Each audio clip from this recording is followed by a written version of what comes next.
Assalamualaikum warahmatullahi wabarakatuh. Alhamdulillahirabbil alamin.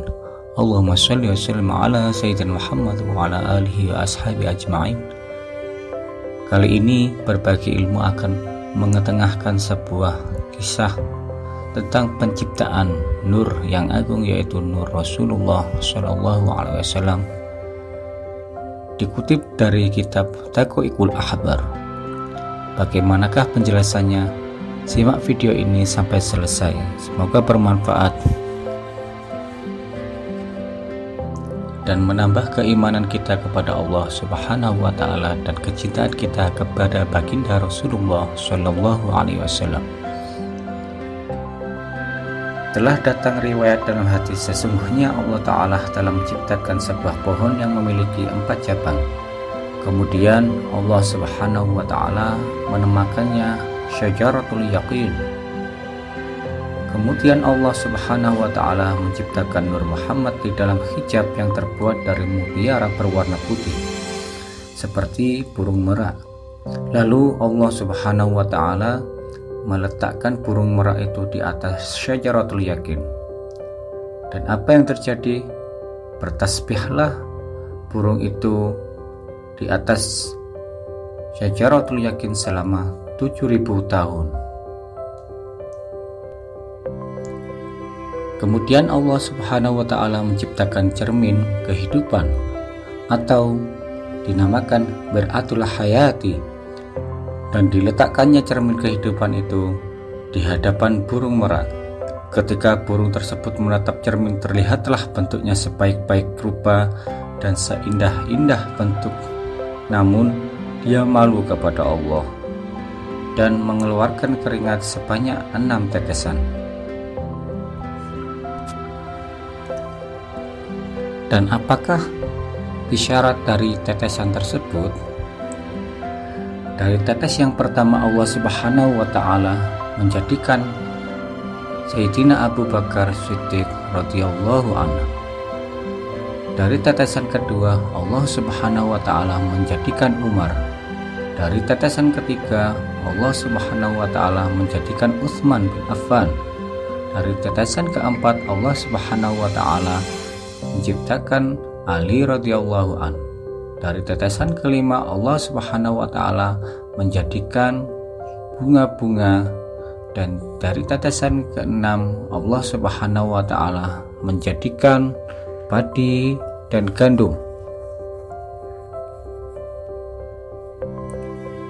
Alhamdulillah, ternyata memang 4 sahabat Rasulullah yang sangat dekat dengan Rasulullah sudah tertulis dulu semasa Nur Muhammad diciptakan. Kemudian Nur Muhammad itu sujud sebanyak 5 kali, maka jadilah kelima sujud itu sebagai isyarat kelak menjadi sholat wajib yang telah ditetapkan waktunya oleh Allah. Dan isyarat sujud 5 kali pada Nur Muhammad tersebut menjadikan terjadinya Isra Mi'raj. Jadi benar-benar telah tertulis dulu dan telah tertata pada zaman azali dulu.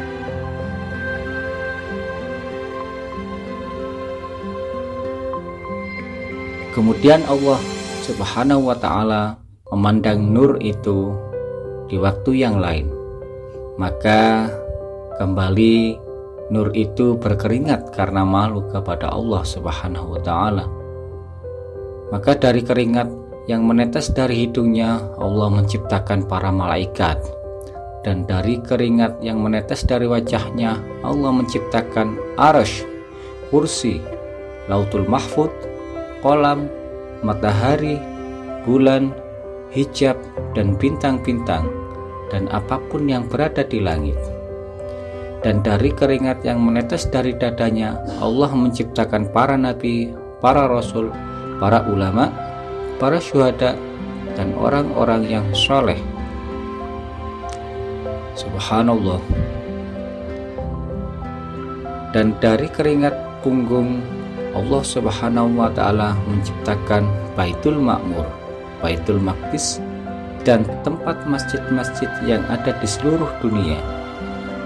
Dan dari keringat alisnya Allah Subhanahu wa Ta'ala menciptakan umatnya baginda Nabi Muhammad SAW.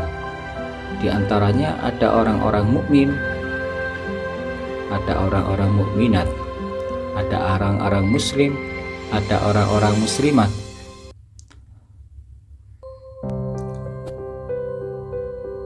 Dan dari keringat kedua telinga Allah Subhanahu wa Ta'ala menciptakan roh-rohnya orang Yahudi dan orang Nasrani, orang Majusi, atau orang penyembah berhala, atau orang penyembah api, dan dari sejenisnya. Dan dari keringat kedua telinganya Allah Subhanahu wa Ta'ala menciptakan roh-rohnya orang Yahudi, Nasrani, Majusi, dan orang-orang kafir lainnya.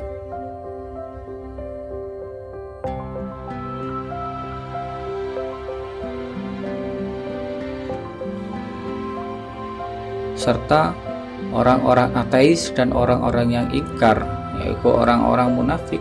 Dan dari keringat kakinya Allah Subhanahu wa Ta'ala menciptakan bumi dari ujung timur sampai barat, dan apapun yang ada di dalamnya, yaitu antara ujung timur dan ujung barat, apapun itu isinya. Subhanallah, ya Allah. Kemudian Allah Subhanahu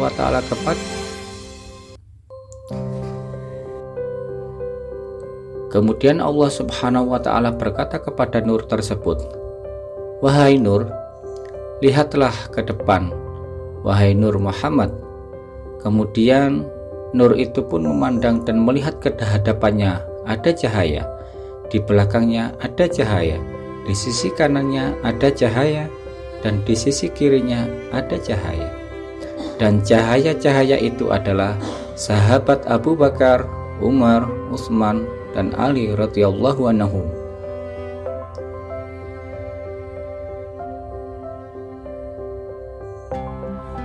Kemudian Nur itu bertasbih selama 70.000 tahun.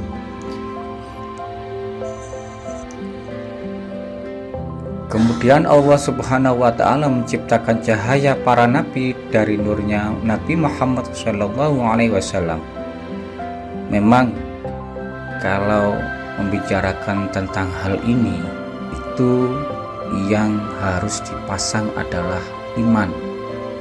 Masalahnya semuanya tidak bisa dinalar dengan logika. Kita lanjutkan. Maka Allah Subhanahu wa Ta'ala menciptakan darinya, dari Nur Muhammad tersebut, roh-roh para nabi. Dari tetes keringat Nur Muhammad SAW, Allah menciptakan roh-roh umat para nabi. Dari tetes keringat roh para nabi tersebut, maka roh-roh setiap umat itu dari tetes para nabi mereka pada zamannya. Maksudnya begini, jadi setiap para nabi itu mempunyai tetesan keringat, dan keringatnya itu yang menjadi roh-roh umatnya. Dan sedangkan roh-roh orang mukmin, orang soleh, itu dari tetes keringat Rasulullah Shallallahu Alaihi Wasallam. Lalu apakah yang terjadi? Apakah yang diperbincangkan, dan apakah ada perkataan di sana atau sebuah ucapan? Ternyata benar, roh-roh itu berkata, "La ilaha illallah Muhammadur Rasulullah." Ternyata persaksian itu sudah ada pada zaman ajali dulu. Kemudian Allah menciptakan pelita yang terbuat dari batu mulia berwarna merah yang bisa terlihat luarnya dari dalamnya. Kemudian Allah menciptakan bentuk fisik Nabi Muhammad SAW seperti bentuk fisiknya di dunia. Ya, alhamdulillah. Kalau mendengar seperti ini, itu harus ditancapkan dari rasa iman.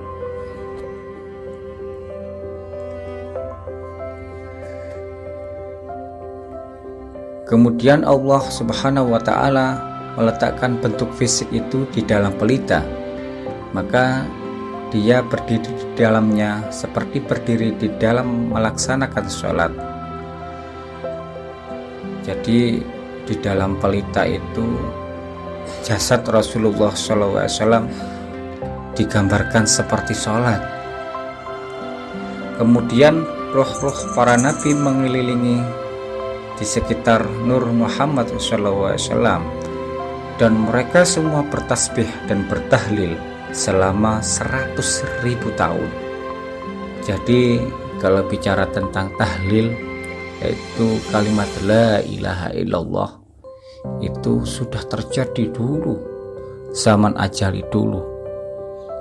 Para sahabat yang beriman, semoga ini menjadi tambahan wawasan yang dikutip dari kitab Daqaiqul Akhbar ini dalam hati Anda semuanya. Amin, amin ya rabbal alamin.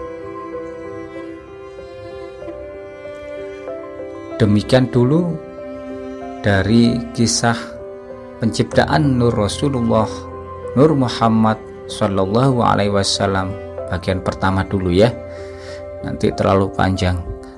Semoga bermanfaat. Wallahu a'lamu bishawab. Wassalamualaikum warahmatullahi wabarakatuh.